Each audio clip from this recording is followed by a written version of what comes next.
El Cuentacuentos.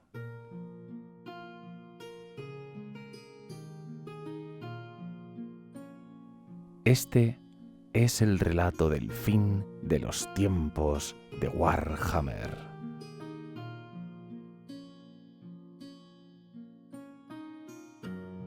Gracias a la web Biblioteca del Viejo Mundo por permitirme compartir contigo este relato.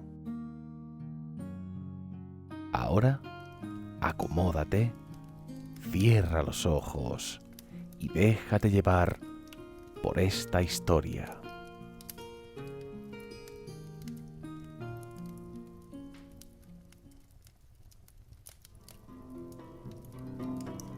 Capítulo 2. El regreso del gran nigromante. Aunque Arkham el Negro no se lo había mencionado a Manfred, la resurrección de Nagash no había sido más que el primer paso de un largo camino y peligroso. Desde más allá del velo de la muerte, el gran nigromante había previsto el creciente poder del caos. Había predicho la anarquía que ello desataría y había fijado su mente en el objetivo de desbaratarlo. Toda la existencia de Nagash había supuesto una misión para imponer el orden seco y predecible sobre el mundo. No habría de soportar interferencia alguna, ni siquiera por parte de los mismísimos dioses. No se había afanado durante todos aquellos largos milenios solo para contemplar su legítimo reino corrompido por sus siempre cambiantes caprichos. Así había Nagash ordenado a Arkham llevar a cabo su resurrección muchos siglos antes de lo inicialmente pretendido.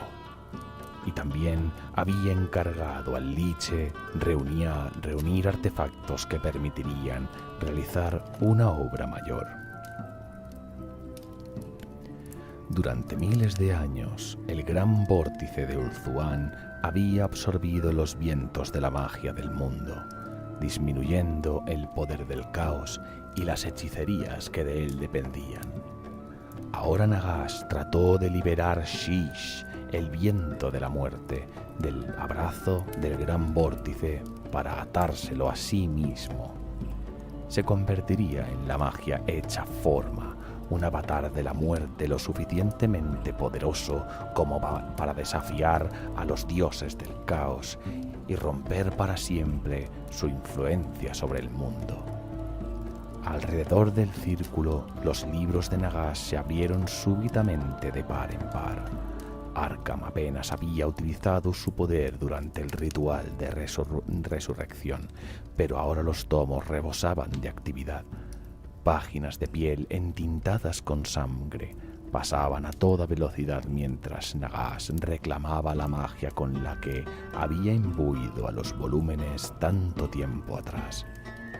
Antiguos espíritus chillaban a medida que eran liberados de las que durante eones habían sido sus prisiones. Se arremolinaban en torno al gran nigromante, cometas fantasmagóricos orbitando alrededor de una gran oscuridad, más incapaces de resistirse a la voluntad implacable que los ataba. Uno a uno, Nagash atrajo así aquellos desesperados espíritus, aspirándolos con un pellizco de sus dedos y devorando su esencia. Nagash levantó sus manos hacia las alturas y un pilar de oscuridad atravesó los cielos. Los últimos espíritus fueron arrastrados y arrojados al torbellino de nubes de tormenta. Mientras los relámpagos resquebrajaban los cielos, el gran nigromante pronunció las últimas palabras de poder. Alcanzó el corazón de gran vórtice con su magia y arrancó su premio.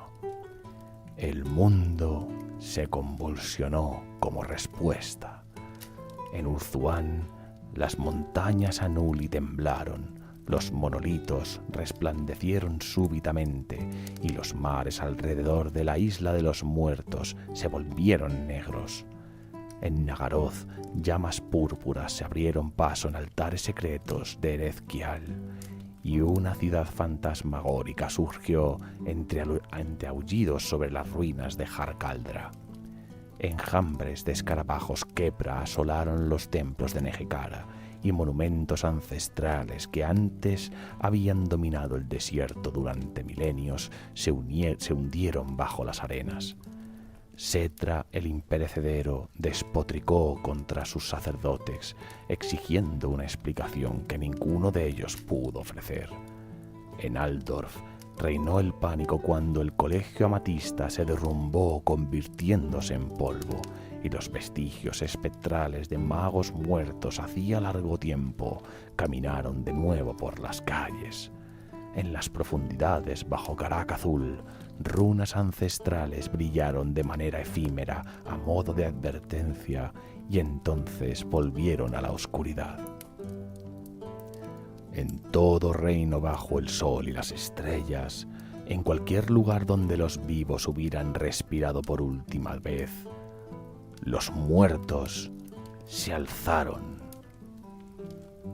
De antiguos túmulos, fosas de enterramiento y tumbas poco profundas regresaron los muertos, arrastrándose de camino a la superficie, con dedos devorados por los gusanos, descerebrados salvo por la compulsión que los había despertado. Ninguna voluntad los controlaba, no de momento, pues todo el esfuerzo de Nagash se centraba en controlar la magia de la que se había apoderado. El gran nigromante no les prestaba atención, pero pronto integrarían sus ejércitos, o al menos aquel había sido el plan. Si el renacimiento de Nagash hubiera sido perfecto, su gran obra podría haber tenido éxito. No obstante, para desconocimiento de ambos, Arkham y Manfred habían errado. El ritual de resurrección exigía sangre divina, y sangre divina había suministrado Arkham. Volkmar había sido un descendiente de Sigmar de Heldenhammer de los Umberógenos. El hada hechicera Morgana, una hija de Ladriel, la dama del lago. Lo más importante de todo, sin embargo, había sido la sangre de Aliazra, niña eterna de Ulthuan, nacida de la unión entre la reina eterna Lariel y Finuar el navegante, el rey Fénix. Los legados de Isha y Asurian habían corrido por sus venas, salvo por el hecho de que Finuar no era su auténtico padre. Todo el mundo en Ulthuan conocía los lazos que habían unido a Lariel y al príncipe Tyrion desde las sangrientas batallas de la llanura de Finual. No obstante, tan solo unos pocos sabían de sus secretos y tórridos encuentros muchos años antes, en los días en que el matrimonio de estado entre la reina eterna y el rey Fénix todavía se mantenía de facto. Así pues, Aliazra no era lo que muchos, incluyendo a Manfred y Arkham, creían que era. No era la niña eterna, sino una mera bastarda del linaje de Aenarion. Su sangre no poseía traza alguna de la bendición divina de Asurian, sino que cargaba con la pesada carga de la maldición de Aenarion. Aquella maldición fluía ahora como veneno por el cuerpo de Nagash, minando sus fuerzas y difuminando su voluntad.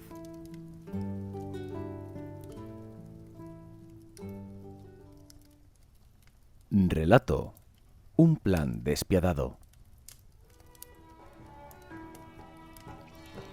Ha empezado, ¿verdad? Las palabras burlonas resonaron como un eco en la mente de Teclis. En efecto, respondió Teclis con tranquilidad, hablando en voz alta, aunque sabía que su aliado podía percibir las palabras de sus pensamientos. Aliazra ha desempeñado su papel y Nagash el suyo. El vórtice se ha desestabilizado. Tu momento llegará pronto. Teclis sabía que habría de soportar la culpa por la muerte de Aliazra durante los años que le quedasen. Podría haber rescatado a su sobrina si hubiera elegido hacerlo, pero los vasallos de Nagash simplemente habrían buscado otro sacrificio en su lugar, probablemente uno por cuyas venas fluyese auténtica sangre divina. La impureza de Aliazra les había proporcionado tiempo. La voz se rió. Después de todos estos años, nunca te habría sospechado capaz de ser tan despiadado. Somos lo que las circunstancias exigen de nosotros, como bien sabéis. Patético. No puedes absorberte a ti mismo de la sangre que mancha tus manos. Debes probarla y paladear el sabor. Solo entonces te hará fuerte. Esa clase de fuerza no me interesa. Entonces tu caída será solo cuestión de tiempo. En tal caso, ¿por qué has aceptado formar parte de mi plan? Quizás porque me divierte ver cómo descartas a tus aliados más cercanos como a piezas sobre un tablero de juego. Ganar la guerra que está por venir será cuestión de tanto tiempo como de estrategia, afirmó Teclis, preguntándose a quién estaba intentando convencer. Si Nagash hubiera tenido éxito, se habría enfrentado a los dioses oscuros antes de que el resto de nosotros estuviéramos preparados, y lo habrían destruido. Solo luchando unidos tenemos una posibilidad de éxito. ¿Y tu hermano heroico? Se burló la voz. ¿A él no se le permite saber de tu plan? Tyrion, más que nadie, debe desempeñar el papel que he dispuesto para él. Nunca he comprendido la necesidad de sacrificios. Cree que el valor y el acero pueden triunfar sobre cualquier amenaza. Si intentara salvar a todo el mundo, nos condenaría a todos. La voz se volvió más sombría, más amenazadora. Recuerda, sobrino, que soy tu aliado en esto porque solo ajusta a mis propósitos. Como intentes manipularme, te arrancaré la piel de los huesos. Teclis estuvo a punto de reírse. Ya estaba manipulando a su aliado. Tan solo la arrogancia del otro le impedía darse cuenta de ello. Si Tyrion descubre que he sacrificado a su hija para que Nagash pueda vivir, respondió amargamente, dudo que tengas esa oportunidad.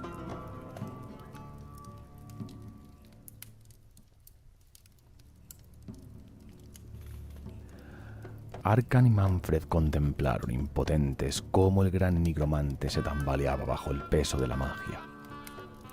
Arkan aguardó obedientemente instrucciones que no llegaron. Por el contrario, Manfred había sentido un placer malicioso por los apuros de Nagash, de no ser porque su propia existencia se veía entonces en peligro. Mas ninguno pudo ofrecer auxilio alguno, pues los poderes en juego eran demasiado grandes para que los pudieran encontrar. En los cielos sobre ellos, la columna de oscuridad comenzó a disiparse y jirones de magia de muerte fueron arrancados por los vientos y desperdigados por entre las tierras circundantes. Al principio, Nagash se negó a rendirse. Su monstruoso orgullo no lo permitiría. Incluso mientras su fuerza disminuía, se enfrentó a una magia cada vez más turbia, tratando de someterla a su voluntad. Pero no era aquel su destino. A regañadientes se dio cuenta de que su cuerpo, poderoso como era más allá de la comprensión de los mortales, no podía contener el poder que había hurtado. Habría que encontrar otro recipiente, uno que pudiese acaparar la magia de la muerte hasta que su forma mortal estuviese lista. Con un potente golpe, Nagash clavó profundamente a Alakanash en el suelo bajo sus pies.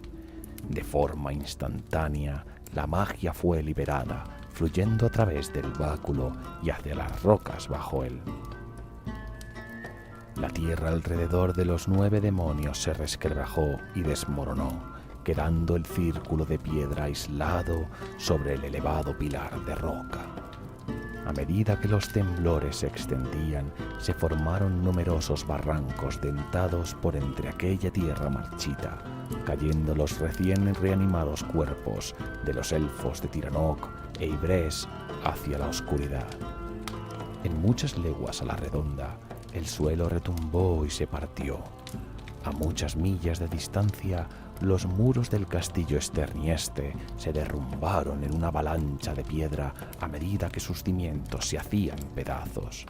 Por toda Silvania, bloques de piedra del tamaño de pueblos enteros se desvanecieron sin dejar rastro, engullidos por una tierra hambrienta. Con una estridencia ensordecedora y un resplandor cromático, el muro de Fedegeld, el encantamiento que había contenido a la totalidad de Silvania, se resquebrajó en 1000 fragmentos para no recuperarse jamás. La magia surgió por entre las grietas para rellenar los cañones recién excavados. En algunos casos burbujeó y fluyó como el agua. En otros se contorsionó y retorció como el humo en la brisa. Espíritus aullantes, muertos de generaciones incontables, fueron barridos por las corrientes arcanas mientras agitaban sus garras en el aire tratando de liberarse. Ocasionalmente, uno encontraba un asidero entre las rocas, solo para ser arrastrado de vuelta por los esfuerzos de sus desesperados compañeros. Pronto los 9 demonios se convirtieron en una isla de piedra en medio de un mar de magia resplandeciente. Silvania era ahora, más que nunca, una tierra de los muertos. Pues si la magia de muerte una vez había fluido hacia Ulthuan y el gran vórtice, ahora fluiría hacia Silvania.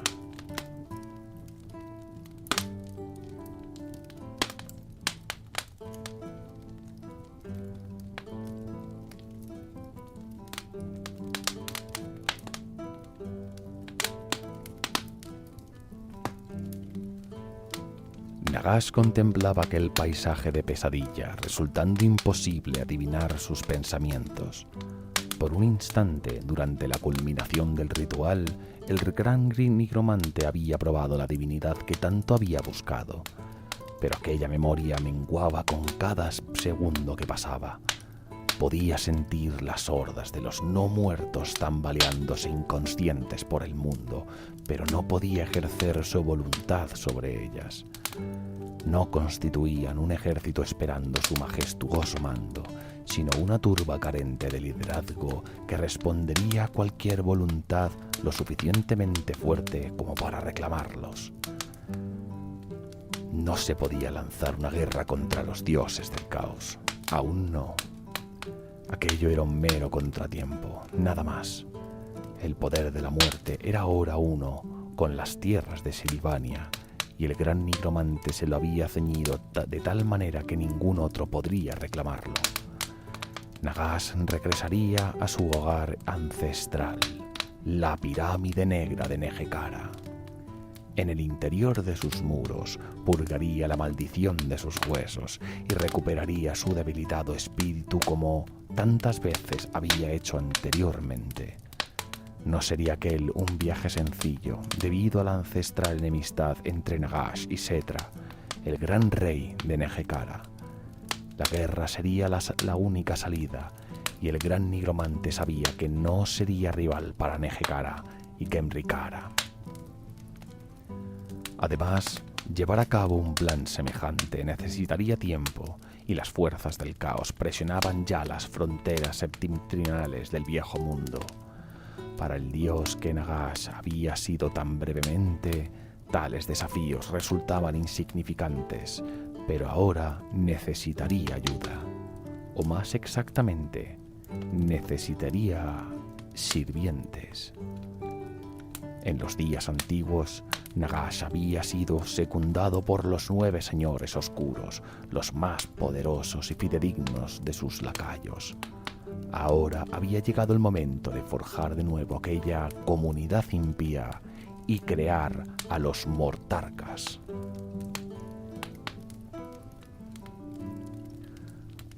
Tan solo 3 de los 9 originales caminaban aún por el mundo de los vivos. Arkham serviría como siempre lo había hecho. No sabía hacer otra cosa. Neferata, señora del pináculo de plata, odiaba a Nagash, pero lo temía más. Ella también obedecería sin rechistar.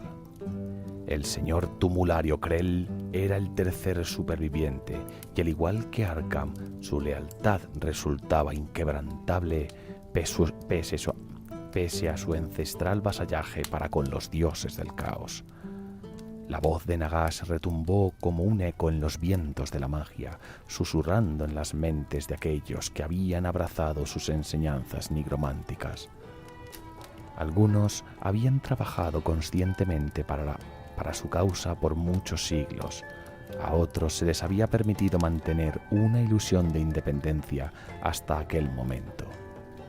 Pocos oyeron la llamada de Nagash mediante palabras, pero todos reconocieron su convocatoria. No todos, sin embargo, estuvieron dispuestos a escuchar. Zacarías el Eterno aulló por última vez cuando Nagash abrasó su cerebro por osar considerarse el igual del gran nigromante. Dietrich von Doll, el señor carmesí de Silvania y único rival real de Manfred en aquella tierra, erró al tomarse la libertad de efectuar demandas ante Nagash y se marchitó en una pila de polvo cadavérico cuando el gran nigromante quebró la magia que lo sostenía. El gran nigromante no toleraría desafío ni rechazo. Aquellos que aceptaron lo hicieron por sus propios motivos y sintieron cómo sus poderes se redoblaban a medida que Nagash les concedía una porción de la magia que había concentrado en los cimientos de Silvania. Manfred von Karstein se comprometió con la causa, pues no veía ninguna otra manera de reclamar algo de valor de las cenizas de sus propias intrigas, y como recompensa le fue concedido un horror abismal invocado de las mismas profundidades del inframundo nejecarano. Luthor Harkon, rey pirata de la costa del vampiro, aceptó más por aburrimiento que por cualquier otra motivación. Dieter Hellnich, el autoproclamado señor de la muerte de Middenheim, se unió a Nagash por la oportunidad de aprender nigromancia de nada más y nada menos que su creador. Wallach Harkon, primero de los dragones sangrientos, avistó una oportunidad de gloriosa batalla y la tomó sin vacilar. En lo profundo de las montañas grises acechaba el espíritu de un gran encantador del pasado. Era esta una criatura de gran poder, mas su mente había sido quebrada por una derrota reciente, y juró su servicio con la condición de que el gran nigromante le ayudase a restaurar su memoria y así dejar de ser el sin nombre. Tan solo uno de los 9 fue reclutado de más allá del velo de la auténtica muerte. Nagash sabía que iba a necesitar un emisario competente en el norte si pretendía mantener a raya las fuerzas del caos. Quizás Manfred podría haber desempeñado esta tarea, de haber sido considerado enteramente digno de confianza. Pero Nagash buscó a otro von Karstein para encargarse de ese lugar. Así, el gran nigromante trajo a Vlad von Karstein de vuelta a la existencia. Se conocían desde hacía mucho y Vlad ni confiaba ni temía a Nagash, mas sin embargo accedió a servirle, pues el gran nigromante era capaz de devolverle a Vlad lo único que éste no podía recuperar: la vida de su amada muerta, Isabela. Así fue sellado el pacto, y los 9 mortarcas estuvieron completos. Ninguno de ellos conservaba su naturaleza exacta de antaño, pues ya habían sido irrevocablemente alterados por el poder de Nagash. Siguiendo las instrucciones de Nagash, Vlad marchó hacia el norte. Su misión era oponerse a las hordas del caos que se desparramaban sobre la frontera desde la asolada Kislev. Viajó en soledad al principio, mas un ejército fue creciendo rápidamente a su alrededor a medida que los ciudadanos de Silvania reconocían que su único y verdadero amo había regresado. La tarea a la que Vlad se enfrentaba era sin duda pesada, pero no tendría que afrontarla solo. Wallach Harkon y los caballeros de la Torre Sangrienta se encontraban ya en movimiento, y el sin nombre pronto seguiría sus pasos. Mientras 3 de los 9 marchaban hacia el norte, los otros convergieron en Nehekhara. Durante la etapa inicial del viaje, únicamente Arkham y Manfred se encontraban al lado de Nagash, pero a medida que se fueran aproximando a su destino, sus fuerzas crecerían con prontitud. Neferata y Krell se encontraban muchos días de marcha al este, pero si todo salía bien, alcanzarían a su maestro antes de que comenzara la conquista de Nehekhara. Helmich viajaba ya hacia el sur sobre un corcel con alas de murciélago y las flotas lustrianas que Harkon había levado anclas. Lejos al sur, los sacerdotes de Setra transmitieron noticias sobre una gran oscuridad que se cernía sobre Khemri. El gran rey escuchó las nuevas con una mezcla de expectación y miedo. Setra se había enfrentado muchas veces a Nagash, e incluso cuando aquellas batallas habían terminado de manera favorable para el Khemri-Khara, el coste había sido alto. Convocando a sus generales, Setra el imperecedero, gran rey de Khemri, ordenó despertar a los guardianes de los templos y preparar a sus legiones para la batalla. La última guerra por Nehekhara se acercaba.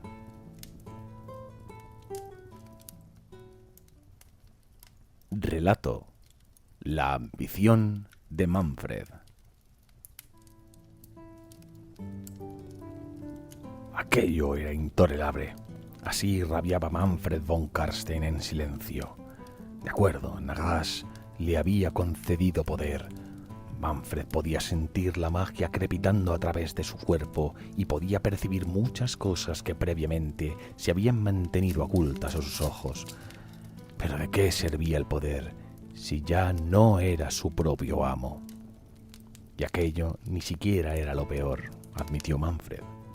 Ya era bastante deprimente que sin apenas esfuerzo Arkham el Negro le hubiera dado semejante repaso, sino que ahora, con Vlad de vuelta, incluso su autoridad sobre Silvania se veía amenazada.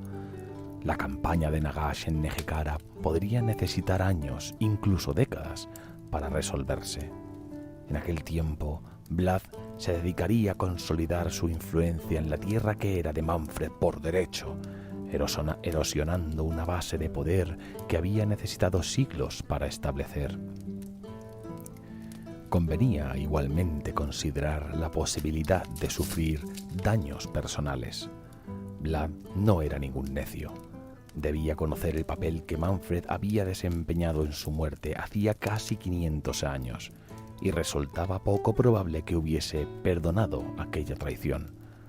Solo se podía hacer una cosa: Vlad von Karstein tendría que ser eliminado. La ambición lo exigía y la supervivencia lo requería. La venganza contra Arkham y contra Nagash debería de esperar. La única pregunta era cómo podría realizarse una empresa semejante.